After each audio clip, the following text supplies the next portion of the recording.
Good afternoon. Hello, everybody. Good morning and even good night, wherever you are in the world. A warm welcome to all participants, attendees, and panelists to this two-day event in which we celebrate and inaugurate a newborn center, Nida Centre for Advanced Research on Translation, hosted by FUSP, Fondazione Universitaria San Pellegrino, located in Rimini, Italy. At this inaugural colloquium, you will meet the advisory board of this center in the role of panelists engaged in conversations re-envisioning translation studies. Before I present our center and its activities and the ideas behind both the center and this colloquium, let me hand you over to Stefano Arduini, the president of FUSP, our foundation, or the Foundation University of San Pellegrino. Please, Stefano. Thank you, Siri, for your introduction. And let me welcome you all on behalf of the San Pellegrino Foundation. 10 years ago, in Translation's inaugural article, Siri and I used two concepts that were to characterize the journal. The first was that of post-translation studies, which was discussed even controversially in the following years and used by Edwin Genzer in one of the important volumes of the last decade. The second concept was that of transdisciplinarity, a concept already used in 2007 in a book I wrote with Ubaldo Stecconi, applying it to a set of discourses on translation that were developing in various fields in those years.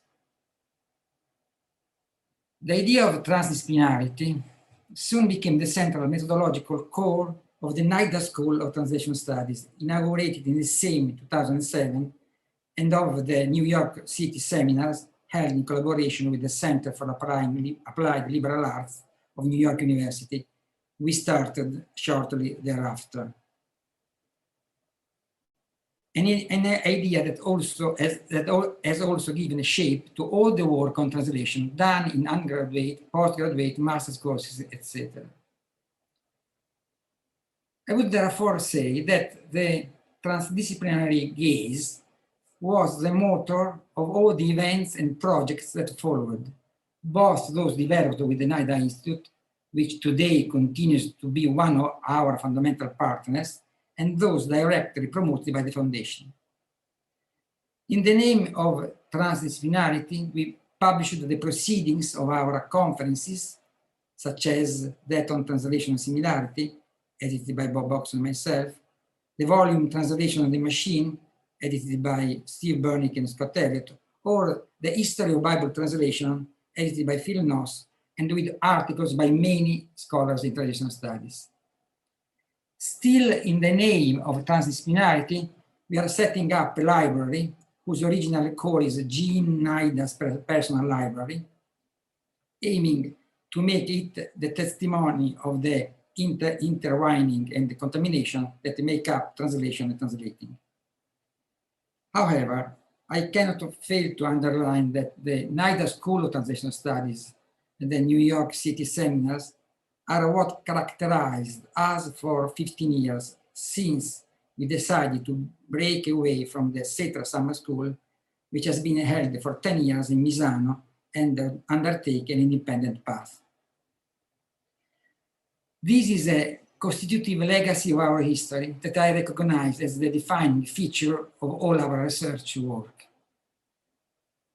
Many of our board members have attended more than one of these events, but let me mention the titles of at least some of them for those who are here for the first time. Let's start with the Nida School of Translation Studies of the last 10 years. Here are the titles of the schools and some of the Nida professors. This is our history. Translation and Ideology in 2011, the first one, with Nida professors Marta Cheung and Vicente Rafael. Localization and Globalization in 2012 with Anthony Pym as Nida Professor. Translation, Gender and Culture in 2013, Gayatri Spivak and Sherry Simon as Nida Professors. Translation and Interpretation in 2014, Larry Venuti and Timothy Bill. World Literature and Performativity in 2015 with Susan Basson and Sandra Berman as Nida Professors. Translating Pedagogy in 2018, Brian Bell was the Nida Professor that year. And before the COVID interrupted everything, Translating and Interpreting in the Context of Conflict and Crisis with Barbara Moser and Sharon O'Brien as Nida Professors. And now the New York seminars, starting with the first one in 2011 entitled Localized Translation in Globalized World. Many of us were there in 2011, with Anthony Pym, Gayatri Spivak, Sandra Berman, Edwin Genzer. Translation History and Methodology in 2012, Lawrence Venuti, Michael Foster, Anne Colgan, and Mary Ellen McMurran speakers. Cultural Translation in 2013, Robert Young, Bella Broski, Christy Merrill, and Suzanne G. Levine. Translating Biblical Poetry and World Literature in 2014, Robert Alter, David Damrosch, Adrian Levine, Lydia Liu. And then in 2015, Untranslatability and Cultural Complexity, Lydia Liu, Michael Wood, Mary Louise Pratt, and Philip Lewis. Deep Translation, Time Transformation in 2016, Brian Burr, Michelle Woods, Edwin Genzer. Complexity in Translation in 2017, Kobus Marais, David Van Pola, Maria Timosco, Sala Basalama. The aim of the two events, the School of Translation Studies, the seminars and symposia, has been always to advance research in translation and brings together different perspectives and methodologies, challenges traditional disciplinary boundaries, and encourages original thinking about what translation is, where it takes place, and the role it plays in the complexity of a globalized world. The project carried out by the Foundation also went in the same direction, such as the fundamental European project Petra Education, funded by the European Union, which from 2014 to 2016 worked on defining a common reference framework for teaching and training literary translators, and which led to the creation of an international network made up of 20 European departments and university institutes. From the experience of Petra E was born the European School of Literary Translation, founded in 2017 by our foundation, the British Centre of Literary Translation, at the Center of Expertise for Literary Translation of Flanders and Netherlands, which organizes every year a summer school on teaching literary translation. Also based on the effort to go beyond the disciplinary boundaries is the Research Institute Social Lab, recently recognized by the Ministry of Education and University, which operates in the field of sociology of communication. But also Translation Journal was the result of this perspective, as is clear from the 7 issues that have come out so far. But I cannot forget that this journal had a predecessor in the journal Koine, founded in 1992, in which for many years was one of the 2 or 3 international translation journals that existed in Italy. Everything that has been done so far had therefore its roots in an open approach to translation, looking beyond boundaries, as well as in a sort of a distance on our part, as far as any academic approach to translation was concerned. It is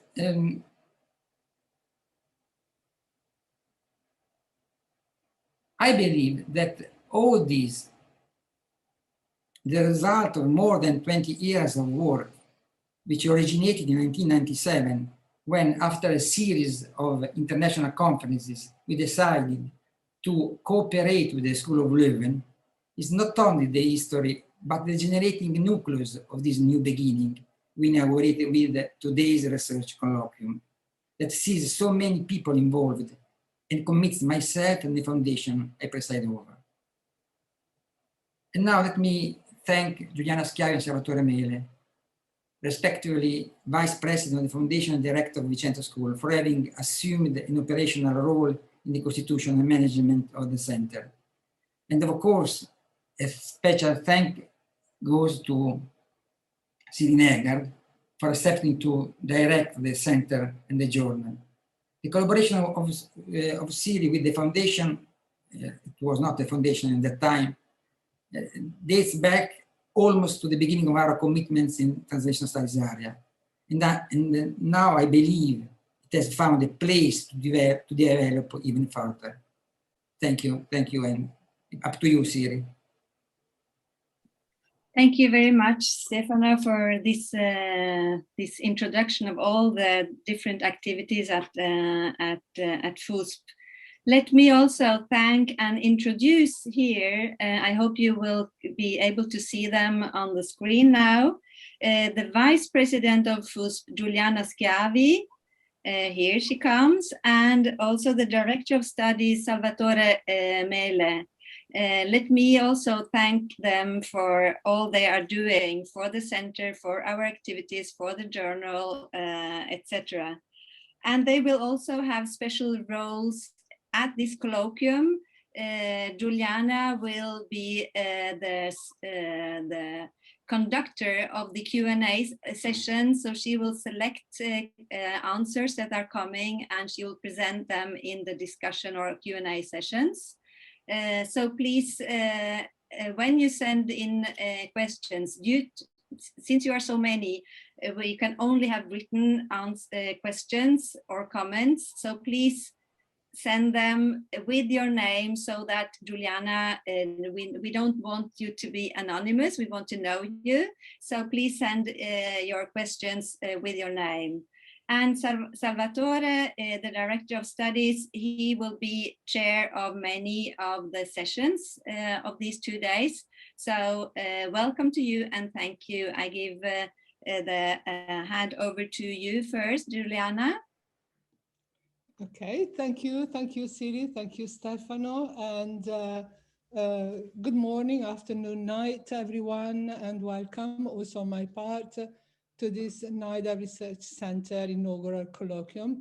As Siri said, I'm Giuliana Schiavi, I'm the Vice President of FUSP Foundation, and I'm directly engaged in many of its activity, of which this one represents what I would define a most exciting occasion of exchange and interaction within a precious community of translation scholars. During the event, as Siri said, I will take care of the Q&A part of each conversation, hoping to be able to give voice to as many questions as possible within our schedule constraints. So good inaugural colloquium to you all. And that's all. Thank you.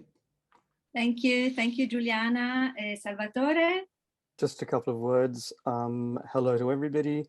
I think that you'll find the conversations that have been organized for the webinar will be exciting, and many of them I think will be breaking new ground or presenting old ground in very new and innovative ways. My role will be for many of these conversations to be simply the chair for the conversations, which means that I presume one of my main functions will be that of policing people in terms of the time that they're allowed to speak for. Each conversation is going to be relatively brief. We want to leave as much space as possible for questions, your questions. So I will be making sure that people adhere to the very, very strict time restraints that we've unfortunately had to set out for the webinar. As Juliana said before, I hope you enjoy the various conversations that are going to take place between eminent scholars in the field of translation and theory of translation. Welcome to the webinar. Thank you so much. Thank you, Salvatore. And let me, I know I was a bit unpolite, I didn't present myself. My name is Siri Nergaard, or in Italian or English, Siri Nergaard. And I am the director of this new center that we are inaugurating today.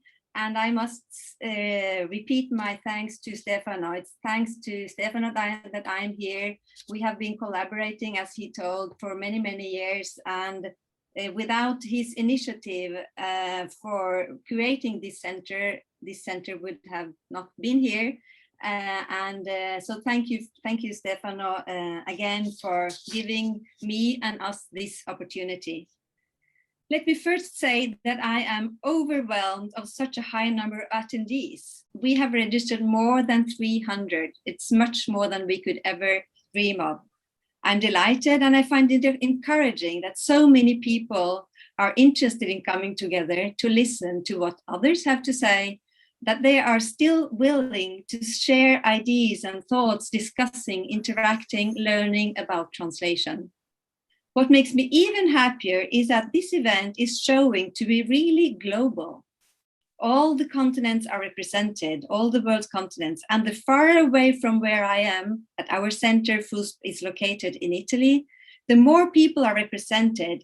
So many from Australia, China, India, and yes, places far away, much more people than what we have from Europe, where I am, for instance.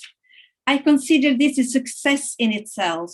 One of the most important challenges for translation studies is actually to be more global, to speak more languages, to include more cultures, experiences, and ideas on translation. The hegemony of the ideology of monolingualism needs to be replaced by the plurilingualism, which is the reality of most people in the world. Regarding languages, that a translation event like this is using one language only, English, is of course a paradox and even a contradiction and a problem. For me too, it's my third language. My first languages are Norwegian and Italian. The hegemony of English is a problem that will be discussed by many of the panelists during this colloquium. Nevertheless, using English is, alas, the solution that, at least for now, gives us the opportunity to meet with as many people as possible, understanding each other, although sometimes approximately, since English is not the first and not even the second language for many of us. Let's hope, however, that this experience of translating all the time, as we're doing, or of being translating continuously, both ourselves and the other, teaches us something important that we can use in our theoretical reflections on translation. Knowing that many of you are connecting to this event when it is in the middle of the night where you are, I apologize for the uncomfortable timing of this event for many of you, and I thank you for making it to attend all the same. In programming the time schedule for this colloquium, we were obliged to privilege the time zones in which our panelists are located, which already was a challenge, since they are located in many different countries like India, South Africa, Ecuador, and Canada, just to mention a few. These are among our members of the advisory board. Despite the fatigue that many of us are experiencing in this pandemic times of social distancing, being connected almost all the time, in endless hours of teaching, meetings, conferences on Zoom or Meet or Skype or whatever platform, it is encouraging that so many still are interested in joining yet another event. The pandemic has thrown us into experience that we never would have dreamt of. We have suffered. We have been worried, many have been sick, many have lost friends or family members, and we are going through unprecedented times of not knowing yet how we will get out of it. What we do know is that COVID-19 has transformed our lives dramatically, radically, and that this experience is changing us, although it is too early to say how. One of the many changes that we already experience and then we see and we live in, and let us concentrate on the positive consequences here, is that we have learned that it is possible and easier than we thought to come together despite distances. Today we're meeting, participating from really all over the world without traveling, without taking expensive and polluting planes, in a much more equal way than at physical gatherings. Without the technology that we have been familiarized with in this last year and a half, this colloquium in this global form would have been impossible. And it would have been impossible without the technology and the invaluable assistance of Monica Bianchini, FUSP's project manager who is assisting us during this webinar. Thank you so much, Monica. Let me say a few words about the reasons behind this colloquium. We think it is worth celebrating the creation of a new space for translation studies that is, as far as we know, the first of its kind in our field, a Center for Advanced Research on Translation Studies. The center is, of course, a continuation of the activities that have been conducted by FUSP over the years, illustrated just now by Stefano Arduini. But it is also something completely new. The Nida Centre for Advanced Research on Translation wants to be a space where scholars come together, exchanging ideas and thoughts, where they work together, learning from each other, collaborating on research projects, creating community. We believe such a center can represent an important role in developing international, if not global, research projects in which scholars and institutions from all over the world can be involved. Naming it Center for Advanced Research also wants to state that translation studies is a grown-up field that deserves intellectual, financial, and political investment and attention. Since translation is, I argue, with a concept borrowed from some of the panelists, one of the most important tools of social mediation, especially today, in a world signed by globalization, localization, and migration. Our center wants to be a kind of think tank for scholars at different stages in their career, a place where they can meet online as well as on site, discuss and deliberate, work together, and promote studies and encounters of various types. We are ambitious, yes, but without disregarding the essential importance of smaller initiatives like more intimate seminars or workshops or physical meetings over a cup of coffee, Italian. Especially after the pandemic, during which we have been so isolated, we need a space in which we can share ideas, discuss and work together. For now, remotely, in the future, coming physically together. At least we hope so. The nature of this colloquium wants to reflect such ideas of collaboration and exchange. Instead of presenting individual papers, the scholars meet in groups of 2 or 3, discussing, debating, sharing. We believe working and thinking together is constructive and beneficial for all of us. The center has an advisory board, as you've heard, composed by many of today's most distinguished scholars in the field. You are meeting most of them during this colloquium, except for 3, as I already have mentioned. They are not able to be here, and I will present them later. The Research Center and the Advisory Board's 2 main activities, in addition to taking initiatives and conducting research and organizing seminars and workshops, are the following. The summer school, a new version of the NSTS, with which it shares much of the identity and goals of creating a place for young scholars in the beginning of their career, giving them the opportunity to listen to and meet among the most preeminent scholars in the field. The new version of the summer school, completely secular, will be held during the 2 last weeks of May 2022. The theme for the Scholar Summer School is most likely to be chosen among those discussed during these 2 days of the inaugural colloquium. The theme will be announced this fall when we open for applications.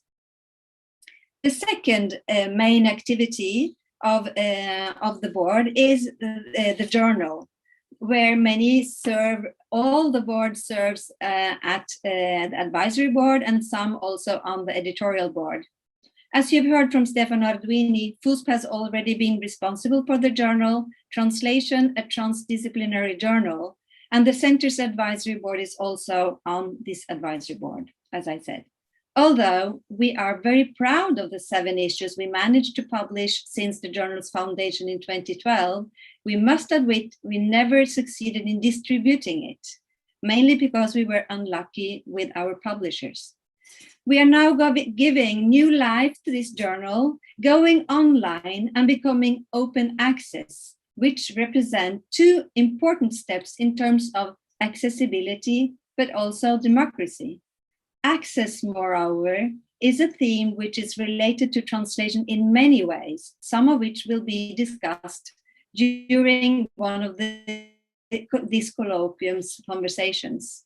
The journal will be hosted by the biggest academic platform for online and open access journals in Italy at the University of Milan. Unfortunately, we have not been able to publish the journal in its new version yet, but soon it will be accessible and all the back issues will finally be accessible and readable for all.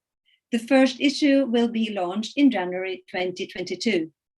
In addition, there is also the activity that Stefano Arduini mentioned, the New York Symposium in collaboration with NIU, which we also intend to start again. But this colloquium is not only celebrating these activities. We want to start working here and now, which means that we want to present some of the ways in which our scholars are re-envisioning translation studies with 5 separate conversations that you can see in our program. When we launched the journal, as Stefan also mentioned earlier, the journal approximately 10 years ago, we envisioned transdisciplinarity and we coined the word post-translation studies to signal that we thought it was time to go beyond the limits of closed discipline and rather inaugurate translation studies outside and across disciplinary boundaries, encouraging fundamentally transdisciplinary, mobile, and open-ended thinking on translation. I think you will agree with me that what we envisioned 10 years ago in many ways have been achieved. Today, there is a plurality of approaches, directions, and transdisciplinary work going on, and we're also beyond the many terms, cultural power, sociological, and you name it, which implicitly implied a kind of linear and evolutionist idea of translation studies. But let us recognize that translation studies have achieved important goals, becoming more inclusive, more open to the many, often ignored translation phenomena that are affecting people's lives. So where are we today? Why do we want to re-envision translation studies? On the one hand, we believe it is time to take a step to the side, trying to get an overview of all what is going on, to delve and dwell instead of adding new themes to the field of translation, which somewhat risks reproducing the idea of terms, as if we were following this evolutionalist path. We rather want to re-envision translation studies, questioning some of the fundaments, genealogies, and narratives that have been dominating the field. On the other hand, with this, we do not at all say that there is nothing new to say on translation. On the contrary, with the conversations of this colloquium, we announce themes, views, and approaches that we are convinced are creating new visions on translation, which deserve research, inquiries, discussions, and studies. Among them, you will attend conversation in which translation is connected to semiotics and plasticity, considering translation as a transformation phenomenon that involves different semiotic systems or modalities, and that translation among and across them. Or you will learn that the expanding phenomenon of audiobooks present interesting translation questions, as well as they represent one of the many technologies that are important to increase accessibility. At the same time, this accessibility is not unproblematic, while rather full of aspects that deserve accurate attention and analysis. Moreover, at this colloquium, we will be introduced to communicative struggles in the Global South, that the south of the world, which is still needs to be listened to, since it is in so many ways have been silenced by a dominating global north. And we will be introduced to considerations on what it means to think translationally, a way of thinking which again takes us far beyond traditional disciplinary boundaries. The themes that will be discussed by the panelists during this colloquium reflect both their specific interests and curiosities, as well as they represent some of the many themes that we would like to include and continue investigating in the future at seminars, in the journal, or at the future summer school. The character of the conversations is therefore not to consider as something finished as a result of concluded research, while rather as beginnings. The scholars in conversation are somewhat asking questions more than giving answers. They are presenting outlines of what re-envisioning translation studies could look like. As already announced, the panelists at this colloquium are members of the Research Centre's Advisory Board. And let me just name them all in alphabetic order. Brian Baer, Paul Bondia, Sala Bazamala, Susan Basnet, Piotr Blumczynski, Bella Brodsky, Antonia Carcelen Estrada, Cobus Mare, Christy Merrill, Babli Moitra Saraf, Vicente Rafael, Caroline Shred, Sherry Simon, Michelle Woods. Thank you for being here. But we also have a few guests. Let me welcome Nathan Langston, who is participating at the conversation with Caroline Shred and Cobus Mare, and Amanda Kubic and Julia Irene Martins, two graduate students who are participating at Bella Brodsky and Christy Merrill's conversation. Thank you all for being with us. Before I conclude this opening session, let me show a video in which the members of the Research Centre's Advisory Board present themselves. Since we know that not all of you are able to attend the whole colloquium, we thought it could be nice seeing a short video in which the board members present themselves. Unfortunately, not all of them have been able to make this video presentation or to participate at this colloquium. They are Paul Bandia, Susan Basnet, Piotr Blumczynski. We miss you, we miss them, but probably they're joining us as attendees, and they are definitely with us in the conception of this colloquium. So my thanks goes to them too. After the video, there will be a break of approximately 15 minutes until we will start again. So be a bit flexible, please. So we will start again 4 sharp for local time, and you should find out what time it is in your time zone.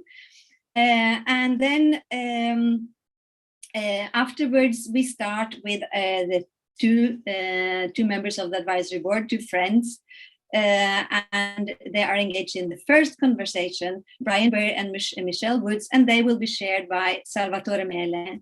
So now Monica Bianchini will help us showing this video, and then we meet just after, then we have a break, and we meet again after the break at 4 sharp.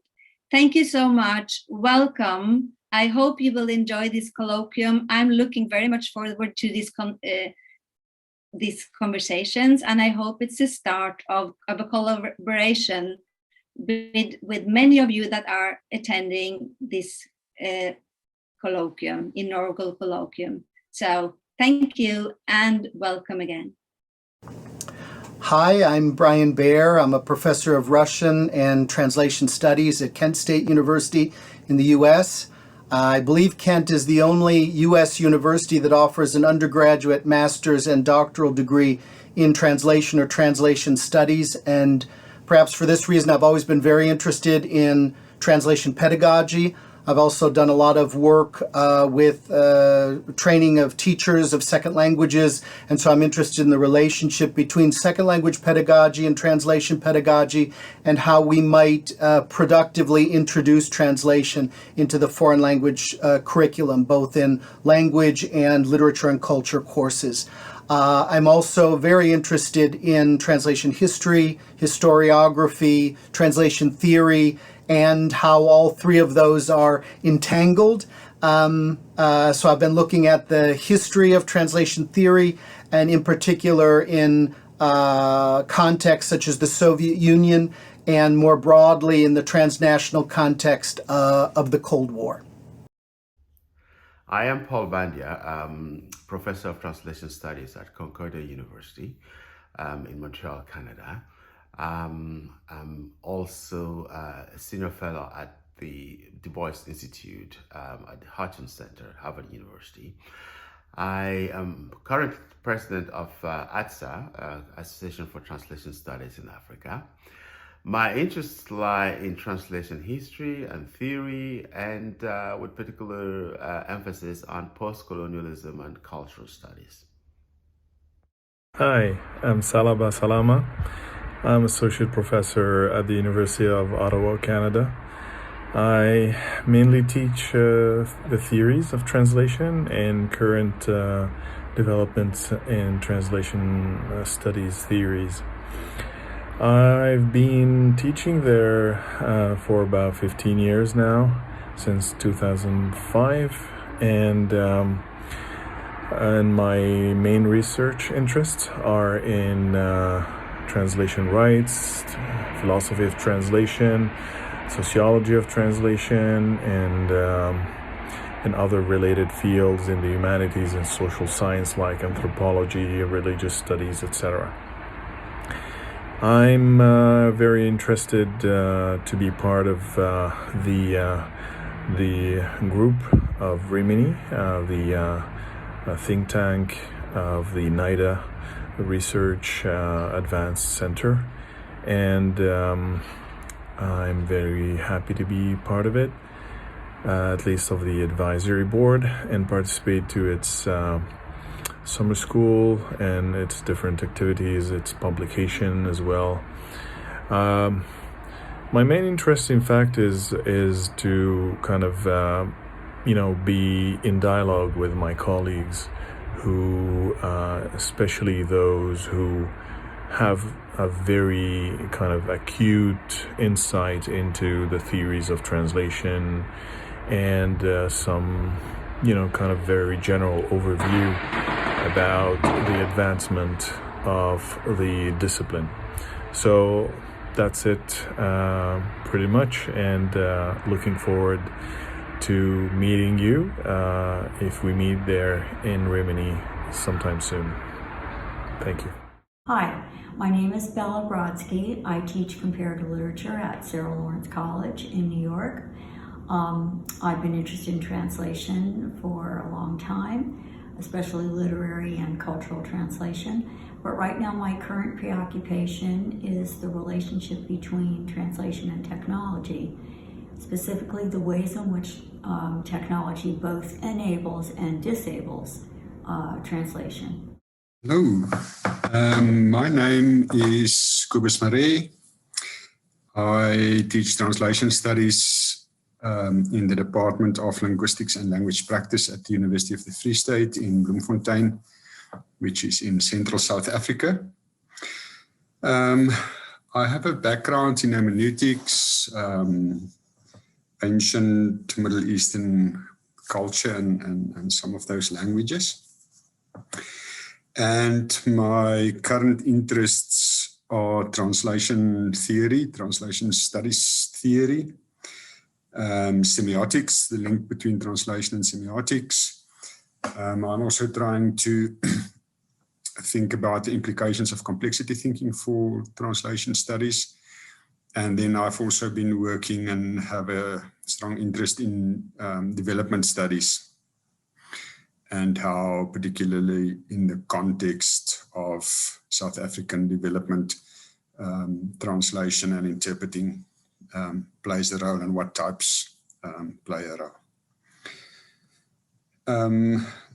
I think what I foresee for the center is, and what positions them uniquely, is that they would be able to study or to explore the full array of translational phenomena that fill our world.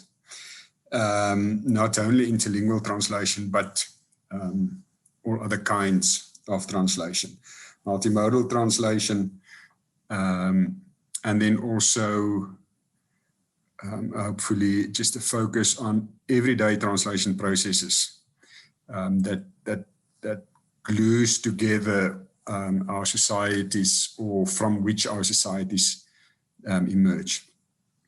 With a short message, best of luck for the center. I'm looking forward to seeing it grow and go from strength to strength. Hello, I'm Christy Merrill. I'm an associate professor of South Asian literature at the University of Michigan. I live in Ann Arbor, although right now, as you might be able to hear, I'm out by a lake on my friend's screened-in porch. I am currently here writing a book called Genres of Real Life about reading first-person nonfiction in translation and translating, especially from Hindi. I'm translating right now the work of several Dalit writers, including Kausalya Besantri, and tracing their networks as activists, archivists, and authors, as I say, in a recent project. I am also listening to the audiobook written by Jhumpa Lahiri called In Other Words. And I am doing this because I'm interested in how my collaborator Bella Brodsky thinks about accessing work in audio.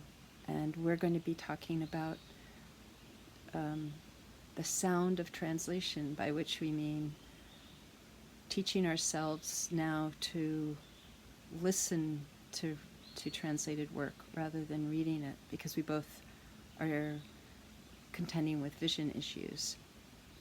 I met Bella through the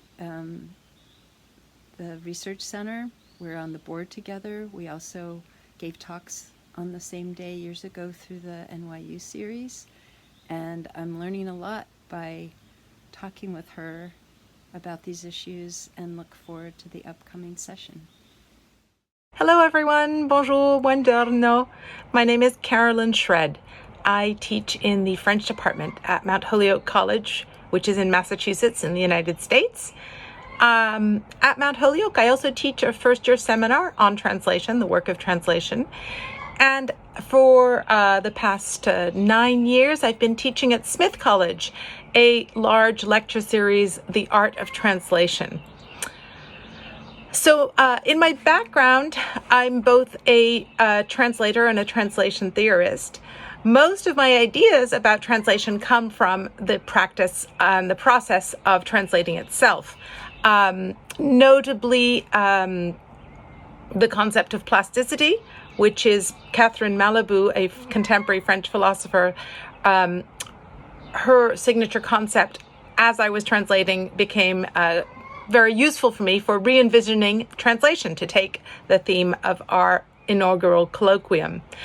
I attended the NIDA school on 3 occasions, in 2013, 2018, and in 2019. Each one of them was absolutely a fantastic immersion in a long conversation with many people from all over the world. And my hope is that our new center will continue that tradition, but build it to make it even more inclusive in its conception of translation and in translation as a practice.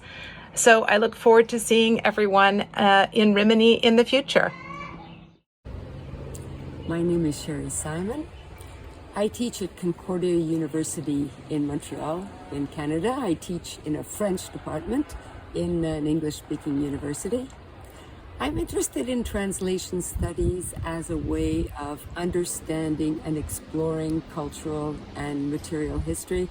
Recently, I've become particularly interested in multilingual cities and in what I call translation sites or places that reflect histories of translation. And I love the title that's being considered for the conference that begins our new research center, and that's called Reimagining Translation Studies. I think it would be lovely to have this opportunity to reflect as a group, as a large, small group, on translation studies, what has come before, and what awaits us in the future. Hi, my name is Michelle Woods. I teach English at the State University of New York in New Paltz in the US, New York State. I'm interested mainly in the cultural and political history of literary translation studies and how these ideological macro contexts affect the aesthetic, micro contexts of the text, the novel, the poem. I'm also interested in the translator as a reader, how we read through translators' reading, and the translator as an exegetical authority. And I'm also interested in how to use translated texts as pedagogical paths via language into wider issues such as gender, cultural asymmetry and hegemony, and race.